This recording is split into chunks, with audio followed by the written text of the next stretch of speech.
Today I'm going to direct your attention to John 12:27 and 28. These words are appropriate for Wednesday. They come right before Jesus' time in the upper room with his disciples when he celebrated the Lord's Supper. Now is my heart troubled, and what shall I say? Father, save me from this hour? But for this purpose I came to this hour. Father, glorify your name. Then a voice came from heaven, I have glorified it, and I will glorify it again.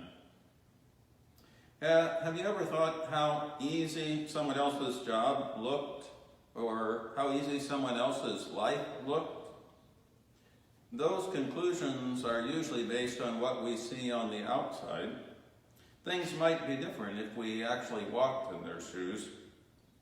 The truth is, we never really understand what someone else is going through. As we journey through life, we often look for the easy way out. That is precisely why we so often fall into temptation. It's a whole lot easier to say yes to temptation than it is to say no. We don't have a detailed account of what Jesus did minute by minute during Holy Week, but there are a number of times we get a glimpse into his agony. The text before us is from John 12, and it is just before Jesus gathers with his disciples in the upper room. And the suffering Jesus is going through begins and includes much more than his actual physical suffering. His sacrifice and his suffering were very real. Beyond the physical suffering, Jesus is carrying the sins of the world. Today's verse is all about taking the easy way out. Jesus prays, now my heart is troubled, and what shall I say? Father, save me from this hour?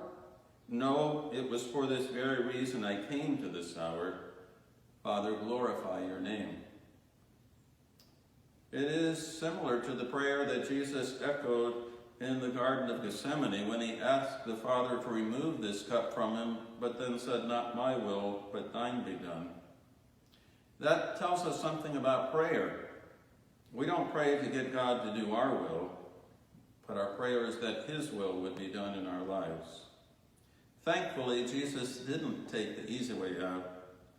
May we with Jesus not seek the easy way out, but always seek God's glory. I share with you one verse of a lamb goes uncomplaining forth.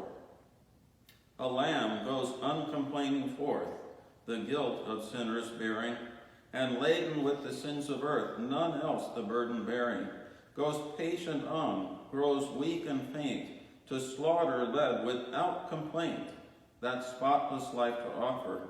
He bears the stripes, the wounds, the lies, the mockery, and yet replies, all this I gladly suffer.